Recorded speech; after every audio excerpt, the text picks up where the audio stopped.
Rory, what was it like working with Tiger and Jimmy Fallon on this campaign? It was awesome. It was a lot of fun. I think you saw it there that we all had a lot of fun together and interacted well. And I think it's nice to have that sort of fun element thrown in with Jimmy, and everyone had a good laugh. So it was good. What kind of respect do you have for Tiger in general? A lot of respect. What he's done, not just with his golf game, but also just for the game of golf. We, as players on tour, wouldn't be playing, for the prize funds that we are, and golf wouldn't be as mainstream as it is if it wasn't for Tiger and what he's done for the game. So, I have a lot of respect for him, and no doubt that he'll come back next year, and he'll be a dominant force once again. Could you talk about your year so far? Yeah, the year has obviously been great. 2 major wins. A couple other wins thrown in there as well. It's been a great summer. I never envisioned having 4 majors this early in my career, so it's been a great journey and a really enjoyable year.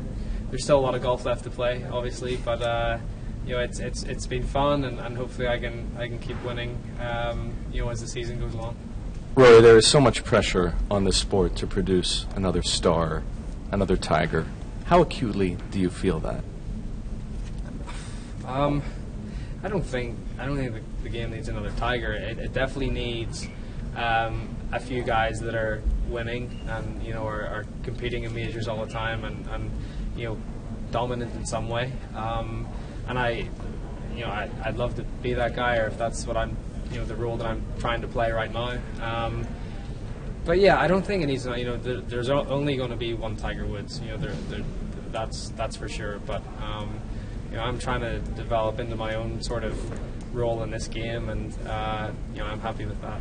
Have you thought about what's out there this week? A chance to win 4 consecutive tournaments here at the Barclays, a chance to do something that hasn't been done in a long time. Yeah, I know exactly where I stand, and it's been 3 incredible weeks for me with the Open Championship and a World Golf Championship at the Bridgestone, and then the PGA. So I'm going for 4 in a row, and hopefully I can just keep this run going. I'd love to make it 4, and obviously head to Boston next week and try to make it 5. But I'll concentrate this week at Ridgewood and at the Barclays and see if I can get the job done there.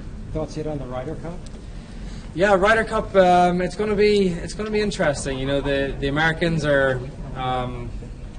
It hasn't been a great summer for them in terms of injuries and people not. I think Phil Mickelson playing well at the PGA is a big boost for the American team. But as a European, I definitely don't think we can underestimate them, because it's going to be a strong team no matter who they put out there, and over 18 holes in match play, anything can happen. So I still predict it to be a pretty tight Ryder Cup. Will it be strange not to see Tiger there?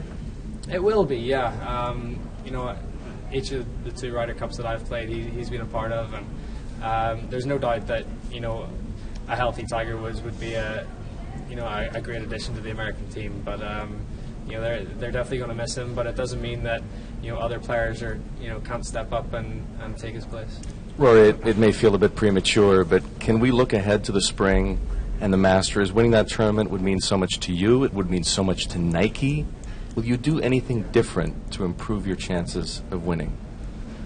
I don't think so. I mean, the Masters has always been one of my favorite tournaments of the year. I feel like I've played well there before and just not quite got the job done. It seems like it's always been sort of a bad 9-hole stretch, which has killed my chances there. So I don't think I'll do anything different. I might go and play a couple of practice rounds with a couple of the members that I've gotten to know, and maybe they can, give me a couple of little tips here and there, but Not time off or anything like that beforehand? No time off. No, I mean, just I'll play my usual stretch, leading up to Augusta, and make sure that I'm well rested. I'm not going to overplay going into the Masters, but make sure that I'm not rusty either.